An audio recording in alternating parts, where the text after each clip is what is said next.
Hello मेरे प्यारे बच्चों, कैसे हैं आप सब? आई होप आप सब बहुत अच्छे, बढ़िया होंगे और अपनी बोर्ड एग्जाम की तैयारी बहुत बेहतरीन तरीके से कर रहे होंगे। और यूथ कंपटीशन टाइम आपके लिए यहाँ पे बेटा सेवा में तत्पर है। और आप हमारी किताबें भी बिल्कुल आप ले सकते हैं। कहाँ से? सर चले जाइएगा फ्लिपकार्ट से या अमेजोन से या फिर हमारी वाईसीटी प्राइम बुक पर, वेबसाइट पर, ऐप पर। वहां से आप यूथ कंपटीशन टाइम की किताबें बाई कर सकते हैं। और आज हम लोग सबसे इम्पोर्टेंट वाला टॉपिक करने वाले हैं, ज्योति जवाहर खंड काव्य की कथा वस्तु संक्षेप में। जी हाँ, ये पेपर में आता है, ज्योति जवाहर की कथा वस्तु लिखे संक्षेप में। तो आपको लिखना पड़ेगा और ये हम लोग बहुत अच्छे से समझने वाले हैं। अच्छा, एक चीज और, यूथ कंपटीशन टाइम्स को ही क्यों खरीदे? क्योंकि बेटा ये सबसे बेस्ट और ट्रस्टेबल बुक है, आपको पता होना चाहिए। यूथ कंपटीशन टाइम्स आपके नंबर वन किताब है बेटा। जो आपकी तैयारी करते हैं, किसी भी एग्जाम की तैयारी करते हैं, यूथ कंपटीशन टाइम सभी की किताब आपको अवेलेबल कराता है। सो प्लीज आप लोग यूथ कंपटीशन टाइम्स की जो बुक है उसको जरूर से जरूर बाय करें, क्योंकि ये आपके लिए सबसे इम्पोर्टेंट बुक है। और यहाँ पर मैं आपको क्लास 10th हिंदी का जो है ज्योति जवाहर का खंड काव्य करवाऊंगा। शॉर्ट में, संक्षेप में जब बात करें तो संक्षेप का मतलब ही होता है बेटा शॉर्ट, मतलब कि छोटा में आपको देना है। जी हाँ, एक बात याद रखिएगा, आपके पेपर में शब्द होते हैं 80 शब्दों में से 200 शब्दों में, 250 शब्दों में, तो उस शब्दों के अकॉर्डिंग ही पेपर दीजिएगा। नहीं तो हिंदी लिखने के लिए बहुत कुछ है, बहुत सारा चीज है और आप परेशान हो जाएंगे। शायद आप सभी चीजों को फुलफिल ना कर पाए। ठीक है ना? तो ये बात ध्यान देना। और आप देख सकते हैं ज्योति जवाहर जो खंड काव्य है आपके पेपर में बार बार आया हुआ है। 2026 के FA paper code, FB paper code, FC paper code, FD paper code, F paper code, मतलब 5 पेपर में आया हुआ है। 2025 के आपके बीए, बीसी, बीडी और बीबी बीई पेपर कोड, वही 2024 के HA, HB, HC, HD, HE, HF, HD सातों पेपर कोड में आया, मतलब कि यूपी बोर्ड के हर एक कोने में आया था। 2023 के DA, DC, DE, DF paper code में, 2022 के AB, AC, AD, AE, AF, AG paper code में, वहीं 2020 के एमसी, एमई, एमएफ और एमजी पेपर कोड में आपका बेटा आया हुआ है। सो प्लीज इसे तैयार कर लीजिएगा। बोर्ड परीक्षा 2027 के लिए मोस्ट इम्पॉर्टेंट है। और किसी बच्चे को कोई डाउट हो रहा है, कोई दिक्कत हो रही है, कोई परेशानी हो रही है, देन प्लीज कमेंट बॉक्स में बेटा मेंशन करिए, हम आपको पूरी समझाएंगे चीजों को। और ये बात याद रखना कि यह आप अपने जिले के अकॉर्डिंग याद करेंगे बेटा। किसके अकॉर्डिंग आप याद करेंगे? आप अपने जिले के अनुसार ही याद करेंगे। जो आपका जिला होगा उसके अकॉर्डिंग ही आप इसे याद करना। ठीक है ना? क्योंकि हर एक जिले में आपका अलग अलग खंड काव्य जो है बेटा पूछा जाता है। तो चलिए, आज हम लोग जो खंड काव्य करने वाले हैं वो ज्योति जवाहर का बेटा खंड काव्य करेंगे। ठीक है ना? क्या करना है बेटा? ज्योति जवाहर खंड काव्य का कथानायक। ठीक है ना? यहाँ पे लिखेंगे श्री देवी प्रसाद शुक्ल यानी कि राही द्वारा रचित ज्योति जवाहर नामक खंड काव्य की कथा वस्तु पर घटना प्रधान न होकर एक भाव प्रधान है। मतलब जो ज्योति जवाहर है इसके रचयिता सबसे पहले कौन है? ध्यान देना, देवी प्रसाद मिश्र जी हैं। यहाँ पर ये बोल रहे हैं कि ये जो खंड काव्य है ये कथा वस्तु घटना प्रधान नहीं है, कोई घटनात्मक नहीं है, बल्कि ये क्या है बेटा? भावात्मक है, मतलब भाव से जुड़ा हुआ है। इस खंड काव्य में भारत के निर्माता पंडित जवाहरलाल नेहरू का विराट लोकनायक रूप चित्रित हुआ है। यानी कि जो हमारा ज्योति जवाहर खंड काव्य है ये किस पर है? तो जो ज्योति जवाहर खंड काव्य बेटा ये हमारे जो पंडित जवाहरलाल नेहरू हैं उनके बारे में यहाँ पर वर्णन किया गया है। किसमें? ज्योति जवाहर खंड काव्य में। कवि ने संपूर्ण कथानायक को एक ही सर्ग में रचा है। कथा वस्तु का सारांश निम्नवत है, मतलब इसका जो सारांश है निम्नलिखित है। क्या है सारांश? देखिएगा, कथानक का प्रारंभ नायक में देवत्व और मनुजत्व के सम्मिश्रण से हुआ है। मतलब कथानक का प्रारंभ यानी पंडित जवाहरलाल नेहरू का यहाँ पर जो शुरुआत हुआ है वो मनुजत्व और देवत्व के रूप के मिश्रण में हुआ है। विधाता ने यानी कि भगवान ने जवाहरलाल नेहरू के अलौकिक व्यक्तित्व का निर्माण अपनी रचना का समस्त कौशल लगाकर किया है। मतलब कि यहाँ पर जो भगवान जी हैं, उन्होंने पंडित जवाहरलाल नेहरू को बनाया, ऐसा कवि बोल रहे हैं, और बहुत ही अलौकिक रूप में उन्होंने दिया है।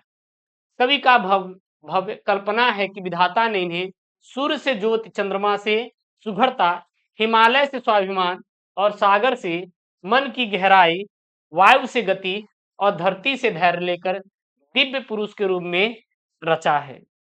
ठीक है, आगे लिखेंगे। यहाँ पे क्या लिखेंगे?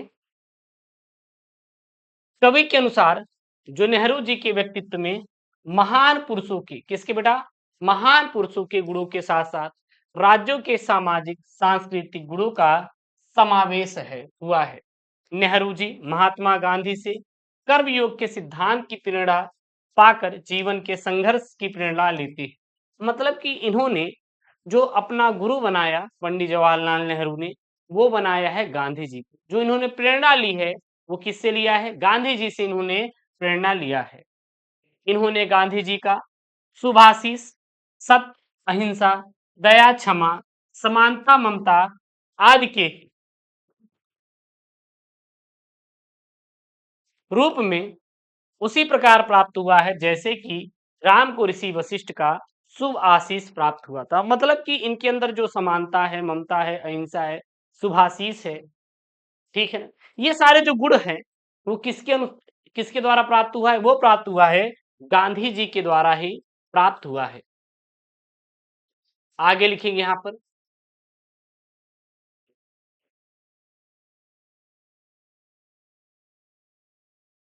आगे लिखेंगे यहाँ पे क्या लिखेंगे? महाराष्ट्र ने उन्हें वीर शिवाजी की तलवार के रूप में शक्ति प्रदान की है, जिससे वे शक्तियों से उसी प्रकार लोहा लेते रहे हैं जिस प्रकार वीर शिवाजी ने औरंगजेब से लोहा लिया था। नेहरू जी ने राजस्थान से संघर्षों से जीना सीखा और यहाँ के महापुरुषों से संकटों में अपने पथ से किसी भी प्रकार से विचलित न होने की शिक्षा ली है।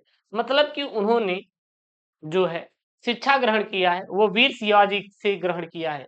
साथ ही साथ उन्होंने राजस्थान से संपूर्ण संस्कृति, ऐतिहासिक धरोहर के रूप में पवित्र कला, जौहर व्रत, स्वाभी हाँ स्वामी भक्ति और त्याग सौंपता है।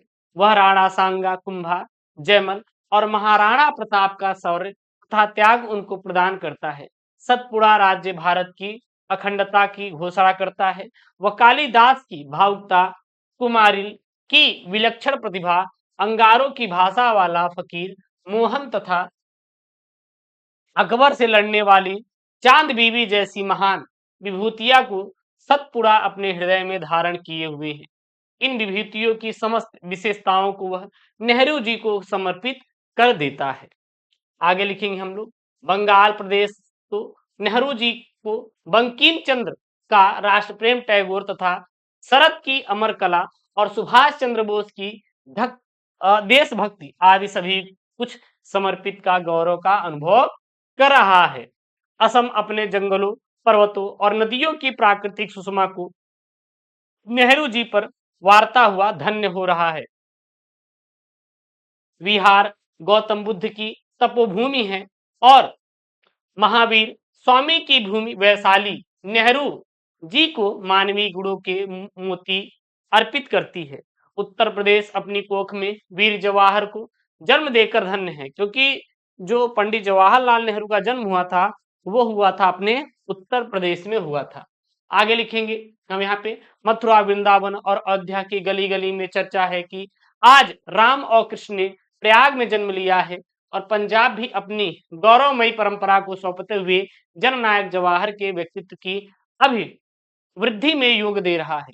कश्मीर का सौंदर्य नेहरू जी को आकर्षित करता है तथा उन पर फूलों की वर्षा करता है।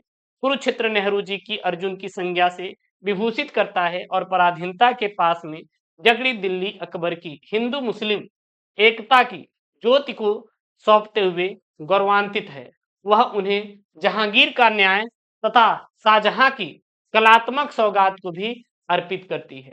वास्तव में संपूर्ण भारत ने संपूर्ण भारत में, हाँ, वास्तव में हाँ, संपूर्ण भारत ने नेहरू जी को अपनी सभी निधियां अर्पित की हैं। यमुना अपने संगम के राजा के अभिनंदन के लिए अपनी निधियों को न्यौछावर करने संगम तक गईं। अतः यह कथन भी पूर्ण रूप से उपयुक्त है कि ज्योति जवाहर के नायक और पंडित जवाहरलाल नेहरू जी के व्यक्तित्व के निर्माण में संपूर्ण भारतवर्ष का योगदान रहा है और कवि नायक को व्यक्तित्व में संपूर्ण राष्ट्र की चेतना झलक देखते हुए कहता है कि जब लगा देखने मानचित्र भारत न मिला तुमको पाया, जब तुझको देखा नैनों में भारत का चित्र उभर आया। और ये कथन किसका था? ये कथन था हमारे श्री देवी प्रसाद जी का, जो कि ज्योति जवाहर के क्या हैं बेटा, रचयिता है। और ज्योति जवाहर में किसका यहाँ पे है वर्णन? तो हुआ है पंडित जवाहरलाल लाल नेहरू जी का। और इस मैंने आपको बताया है ज्योति जवाहर का क्या आपको कथा वस्तु, और ये पेपर में आता है। और आप ये जो मैं आपको पढ़ा रहा हूँ ये यूथ कंपटीशन टाइम की किताब है। देख सकते हैं कितनी बेस्ट किताब है, कितने सरल भाषा में यहाँ पे वर्णन किया गया है चीजों का। सो प्लीज आप लोग लेकर बेटा पढ़िए। कोई डाउट हो प्लीज कमेंट बॉक्स में मेंशन करिएगा। मिलते हैं नेक्स्ट वीडियो में दोस्तों। थैंक यू, जय हिंद, take care, bye bye, love you all.